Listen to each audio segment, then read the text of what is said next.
주님께서 제자들과 마지막 식사를 나누시던 그 자리에서 제자들에게 말씀하셨습니다. 근심하지 말라. 근심하지 말라. 주님께서 이렇게 말씀하시는 이유는 제자들이 지금 깊은 근심에 빠져 있기 때문입니다. 우리가 13장 말씀에 보면 방금 전에 주님께서 제자들과 식사를 나누시던 중에 주님께서 괴로운 심정을 가지시고 이렇게 말씀을 하십니다. 너희 중에 하나가, 이 제자들 중에 하나가 나를 팔게 될 것이라, 그렇게 말씀을 하셨습니다. 또 얼마 지나지 않아서 주님을 끝까지 따르고 주님을 위해서 자기의 목숨도 버리겠다, 이렇게 말하는 베드로에게 주님께서 이렇게 말씀을 하셨습니다. 내가 나를 위해서 목숨을 버리겠다고 하느냐? 다 굴기 전에 네가 나를 3번 부인하게 될 것이라, 이렇게 말씀을 하셨습니다. 그리고 그 식사의 자리에서 이 가룟 유다는 주님과 제자들을 떠나서 어둠 속으로 사라지고 말았습니다. 아마 그 식사 자리의 분위기가 어땠을까? 제자들이 근심에 쌓일 법합니다. 자신들의 동료였고 현명하고 영특해서 자신들의 돈괴를 맡았던 가룟 유다가 주님을 떠나버렸습니다. 그리고 자신들의 맏형이라 할 수 있는 이 베드로가 얼마 지나지 않아서 주님을 배반하게 될 것이라는 주님의 말씀을 이 제자들이 듣게 되었습니다. 아니, 가룟 유다도 저렇게 되고 베드로도 이렇게 된다면 우리는 어떻게 될 것인가? 더군다나 주님은 잘 알지도 못하는 어떤 곳으로 지금 떠나시겠다, 이렇게 말씀을 하고 계십니다. 주님께서 자신들을 떠나시게 되면 우리가, 이 자신들이, 이 제자들이 어떻게 될 것인지, 주님이 계시지 않는 그런 자신들의 운명이 어떻게 될 것이고 자신들의 처지가 어떻게 될 것인지, 앞으로 닥칠 시간들, 그 미래가 불안합니다. 두려움이 생깁니다. 제자들이 깊은 근심에 빠지고 말았습니다. 실제로 우리가 성경을 보면 주님께서 떠나신 후에 제자들이 세상에 홀로 남겨졌을 때 이 제자들은 특별히 유대인들로부터 많은 고난을 받고 박해를 받아야만 했습니다. 여러분 아시는 대로 성경에 보면 유대인들이 이 기독교인들을 유대 사회에서, 유대 종교로부터 출교까지 한 것을 볼 수 있습니다. 이 당시에 출교라는 것은 단순히 유대교에 들어오지 말라, 이 정도의 의미가 아니라 그들의 삶의 권리와 모든 관계들을 단절시키는 것입니다. 어떻게 보면 죽음으로, 사지로 내모는 것 같은 그런 어려움에 이들이 남겨지게 되었다는 것입니다. 주님의 진리를, 그 진리의 가르침을 지키고 그 가르침을 증거해야 될 이 제자들, 그리고 이 모든 그 초기의 신앙 공동체가 흩어지게 되었습니다. 이 모든 사람들이 떠나버리게 된, 그리고 자신들도 어떻게 될지 모르는 그 미래에 대한 불안한 마음을 가지고 지금 이 불안한 상태로, 암울한 그런 심정으로 이들이 주님 앞에 있습니다. 근심하지 않을 수가 없습니다. 이들에게 지금 필요한 것이 무엇이었을까? 그것은 주님의 위로하심과 또 주님의 인도하심의 손길이 아니었겠는가 생각합니다. 불안해하고 두려워하고 있는 제자들에게 주님께서 말씀하셨습니다. 13장에 이어서 14장으로 이어지는 내용입니다. 14장을 처음 시작하시면서 주님께서 이렇게 말씀하십니다. 너희는 마음에 근심하지 말라. 하나님을 믿으니 또 나를 믿으라. 14장 27절 말씀에서도 주님 말씀하십니다. 평안을 너희에게 끼치노니 곧 나의 평안을 너희에게 주노라. 내가 너희에게 주는 것은 세상이 주는 것과 같지 아니하니라. 너희는 마음에 근심하지도 말고 두려워하지도 말라. 주님 말씀하십니다. 제자들에게 근심하지 말라 말씀하시는 주님의 위로의 말씀은 오늘 본문을 통해서 보면 두 가지로 요약이 가능합니다. 첫 번째는 내가 갈 것인데, 내가 너희를 떠나서 갈 것인데 내가 가는 이유는 너희들을 위한 거처를 준비하기 위함이라 하는 그런 위로의 말씀입니다. 그냥 가는 것이 아니라 너희들이 있을 거처를 준비하기 위해서 내가 간다는 그런 말씀입니다. 두 번째 위로의 말씀은 내가 그렇게 가지만 곧 다른 보혜사를 너희를 위해서 줄 것이라는 그런 말씀입니다. 그리고 이 두 가지 주님의 위로의 말씀에 공통된 목적이 있는데 우리가 성경을 잘 보시면 그것은 함께 하시기 위함이라는 것입니다. 왜 가십니까? 제자들과 함께 하시기 위해서 가신다는 것입니다. 왜 가십니까? 왜 보혜사를 보내주십니까? 너희와 영원토록 함께하기 위해서 보혜사를 보내주시겠다는 것입니다. 주님의 말씀을 다시 확인해 보시면 내가 가는데 거처를 예비하면 내가 다시 와서 너희를 내게로 영접하여 나 있는 곳에 너희도 있게 하리라. 내가 아버지께 구하겠으니 그가 또 다른 보혜사를 너희에게 주사 영원토록 너희와 함께 있게 하리니. 가시는 이유도, 거처를 마련하시는 이유도, 그리고 성령님을 보내주시는 이유도 함께 하시기 위함이라는 것입니다. 내가 너희와 함께 하기 위해서 가고 너희와 함께 있기 위해서 거처도 마련하고 함께 있기 위해서 성령님을 보내주시겠다, 그 말씀입니다. 지금 근심하며 두려워하고 있는 제자들에게 주님께서 주시는 위로의 말씀이 바로 그것입니다. 근심하지 말라. 내가 너희와 함께 있을 것이다. 임마누엘의 역사를, 하나님이 우리와 함께 하시는 역사를 주님께서 지금 약속해 주십니다. 여러분, 이만한 위로가 없습니다. 우리 주님께서 우리와 함께 계시겠다는 그 위로가 우리에게 큰 위로가 됩니다. 너희가 비록 고통 속에 남겨지고 박해 속에 남겨지고 고난으로 인하여 고통 속에 있겠지만 두려워하지 말라, 근심하지 말라. 내가 너희와 함께 있을 것이다. 내가 너희들 저 고아들처럼 버려두지 않을 것이다. 주님께서 지금 선언하고 계십니다. 여러분, 이 고아라는 이 표현이 얼마나 가슴 아픈 표현입니까? 부모님을 일찍 여인 저희 친구들도 많이 있었습니다. 그 친구들은 어떤 때 저에게 이렇게도 말을 합니다. 내가 부모님께 한번 야단을 먹어봤으면 좋겠다. 제가 한 번은 그저 어머님께 야단을 먹고 제 친구한테 가서 내가 혼났다고 막 불평을 얘기했어요. 그랬더니 그 친구가 저를 한대 걷어차면서 이런 말을 합니다. 나는 나를 혼내줄 아버지도 없고 혼내줄 어머니도 없다. 배부른 투정하지 말라. 여러분, 그렇지 않습니까? 우리가 누군가로부터 경책을 받고 야단을 맞을 수 있고 우리를 걱정해 주는 분이 있다는 게 얼마나 행복한 일인가. 이 고아만큼 고독한 존재가 있겠습니까? 외롭고 고독한 존재를 대표하는 것이 고아라 말할 수 있죠. 그런데 이 비참한 고아가 버려졌다면 얼마나 더 비참하겠습니까? 주님께서 말씀하십니다.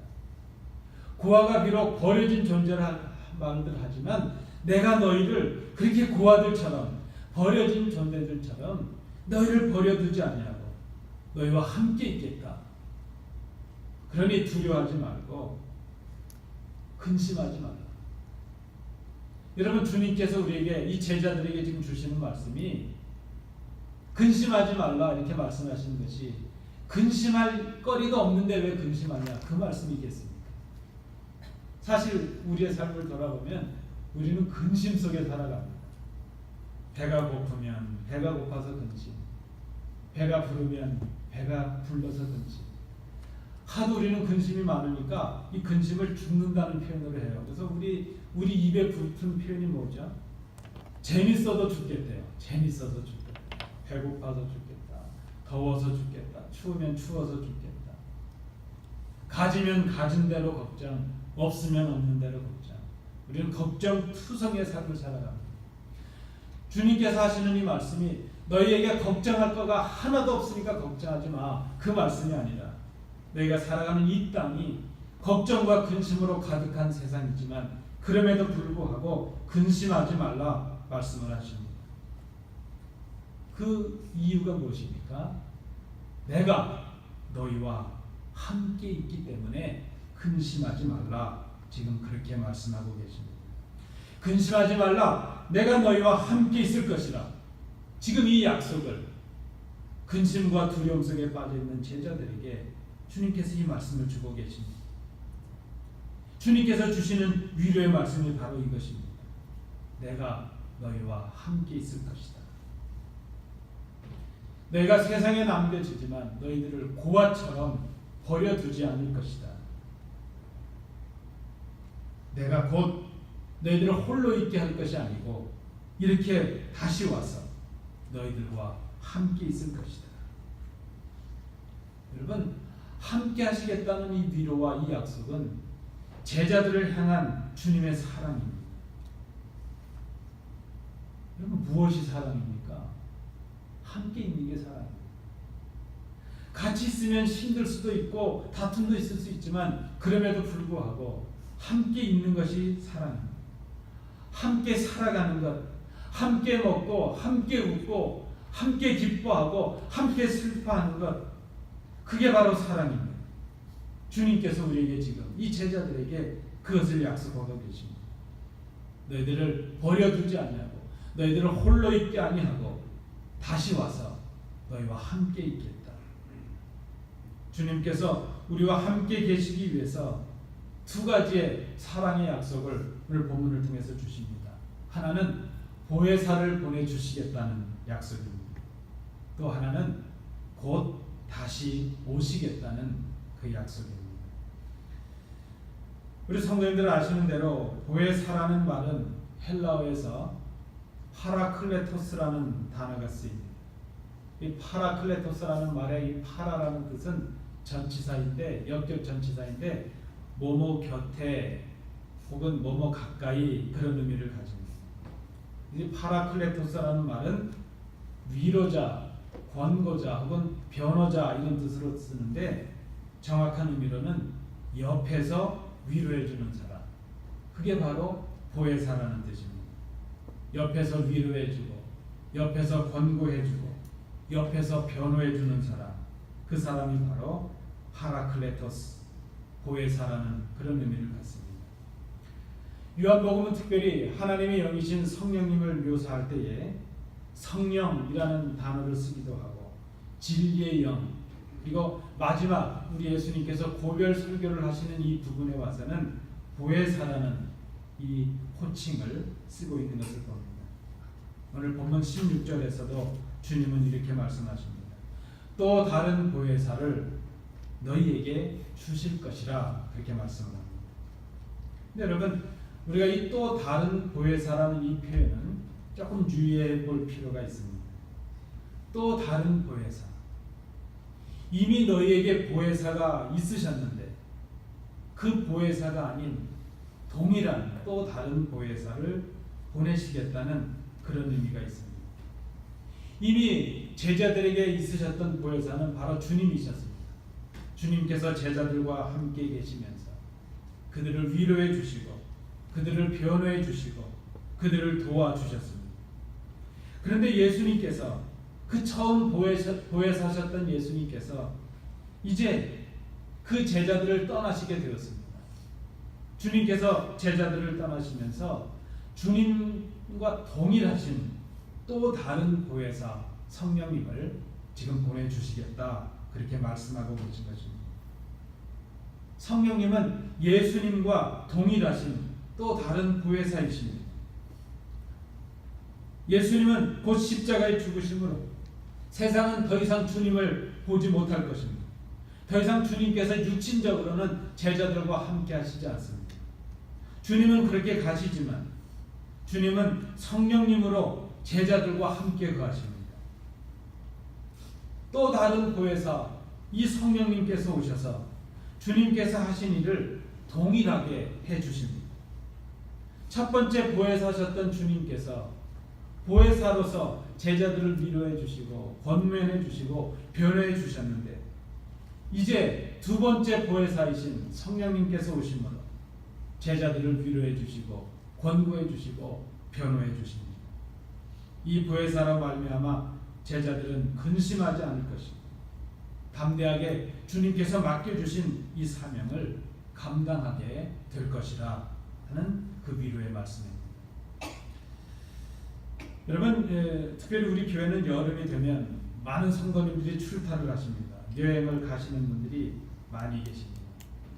제법 또 긴 여행을 하게 되면 준비하신 일들이 한두 가지가 아닐 것입니다.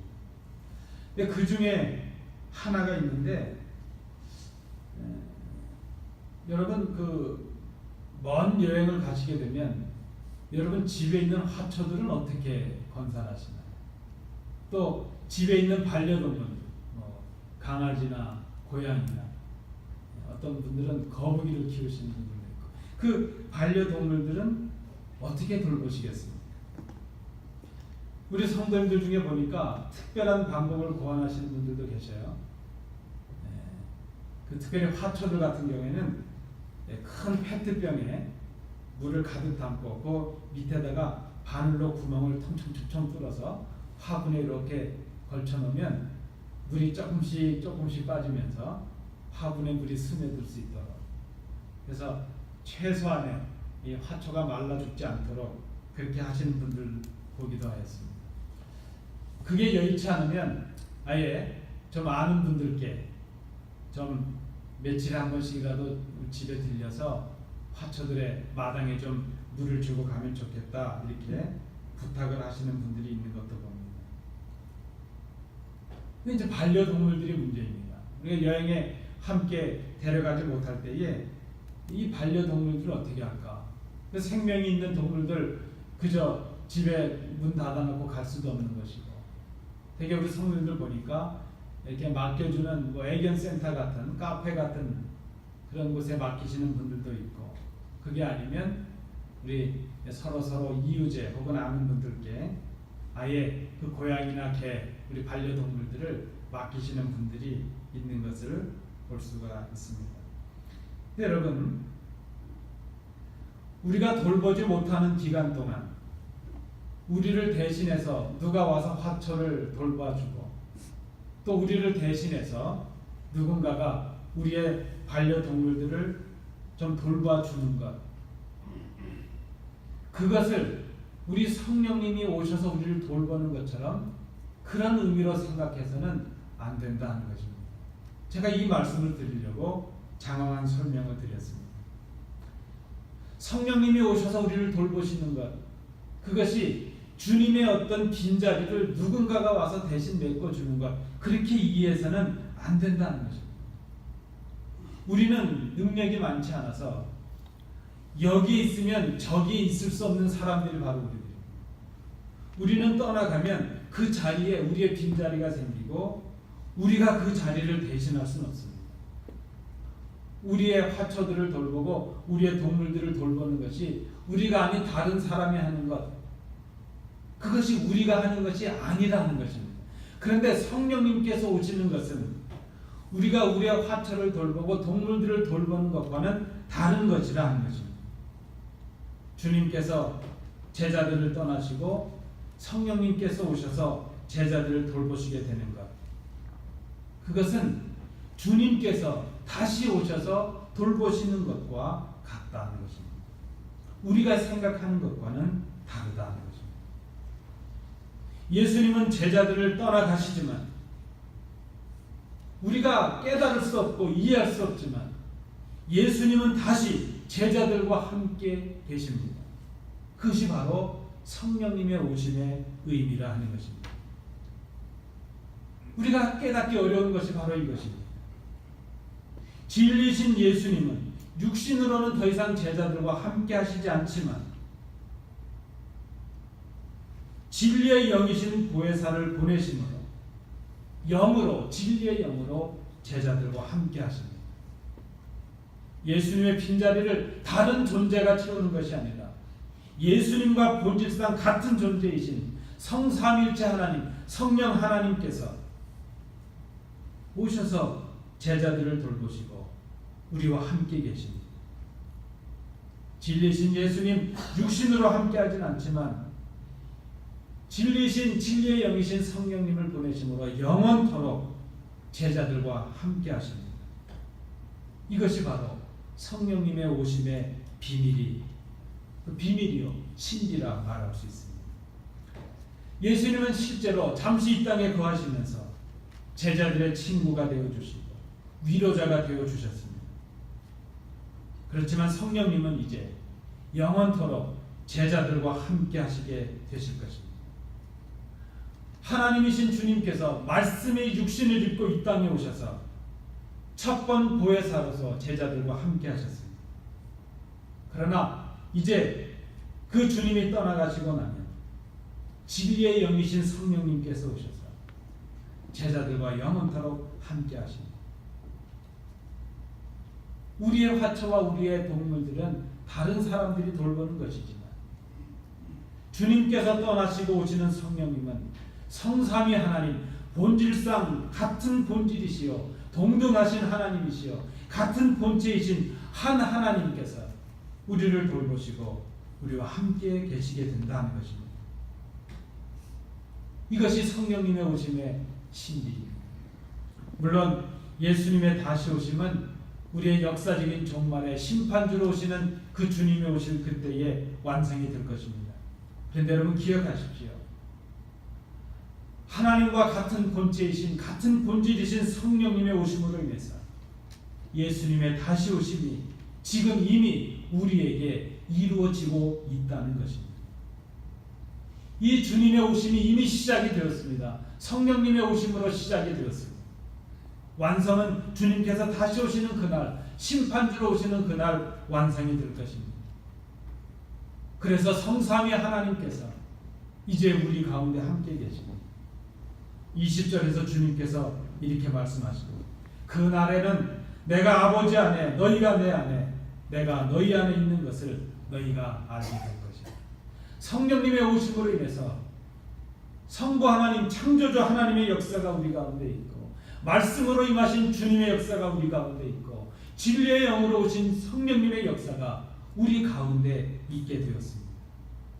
우리가 아버지 안에 거하고 아버지가 우리 안에 거하는 이 놀라운 신비 가운데 우리가 거하게 되었다는 것입니다.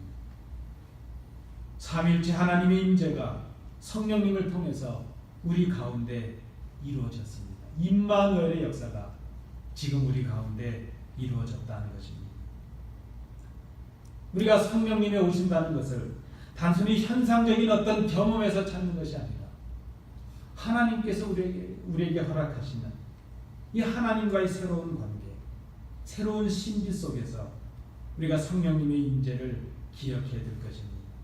진리의 영이신 성령님 안에서 진리이신 그리스도와 우리의 창조주신 하나님의 임재가 함께 이루어지고 있습니다.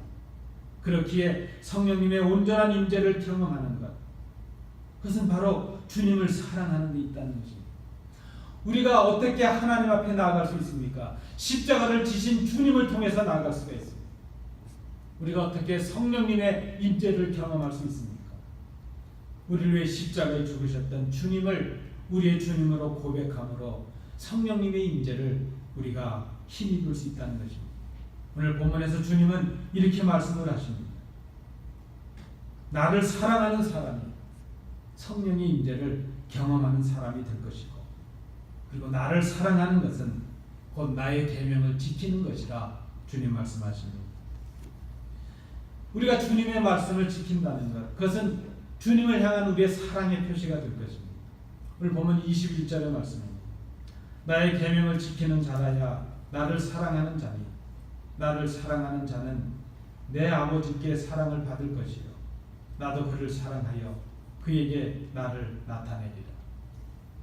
여러분, 우리가 누군가를 사랑하면 그의 말을 듣고 싶고 그의 마음을 헤아려 주고 싶고 그가 하는 말을 순종하고 싶습니다.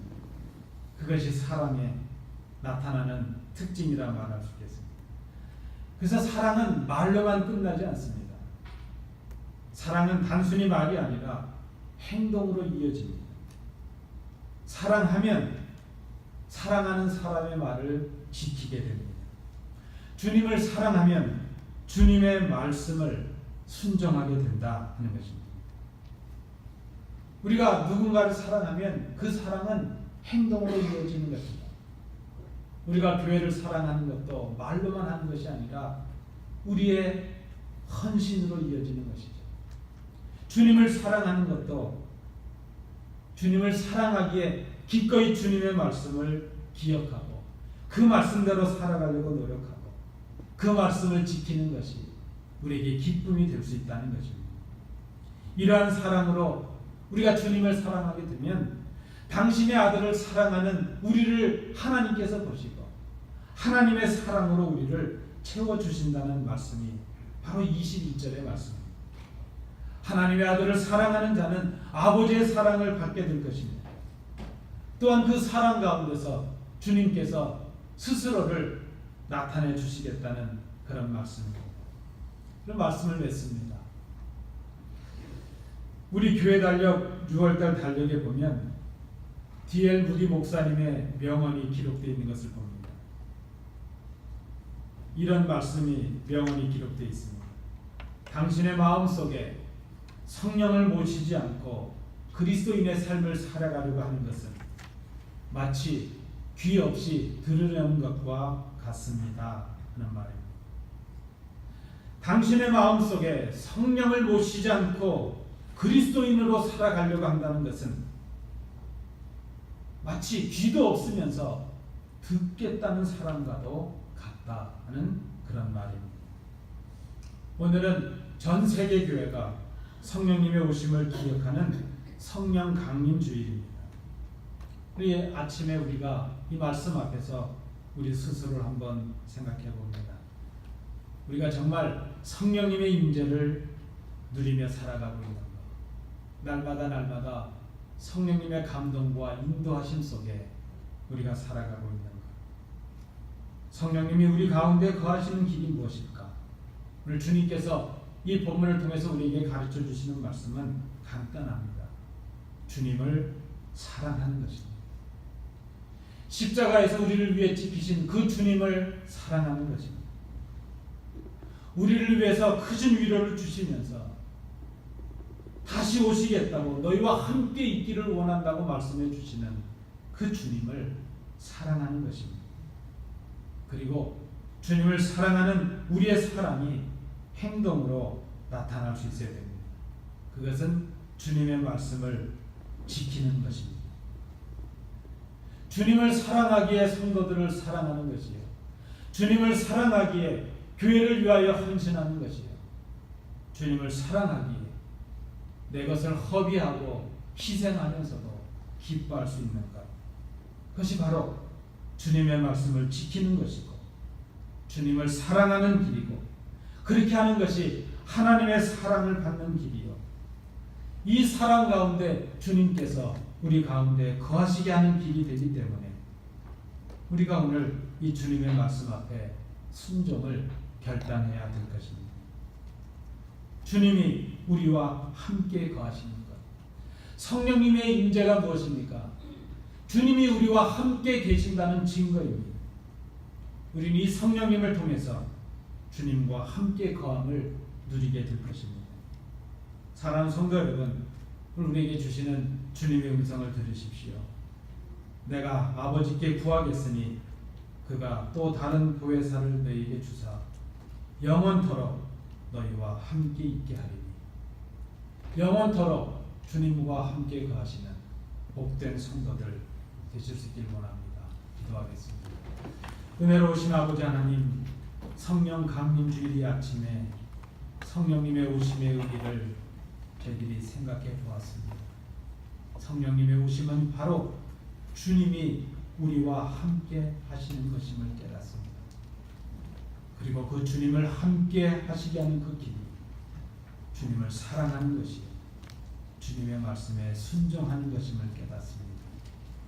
우리 교회가, 우리 성도들이 그렇게 주님을 사랑함으로 주의 계명을 순종하고 서로를 사랑함으로 하나님의 사랑받는 자녀들이 되고 우리 사랑 가운데 주님의 임재가 드러나는 그런 교회가 되게 하여 주옵소서. 예수님 이름으로 기도하옵나이다.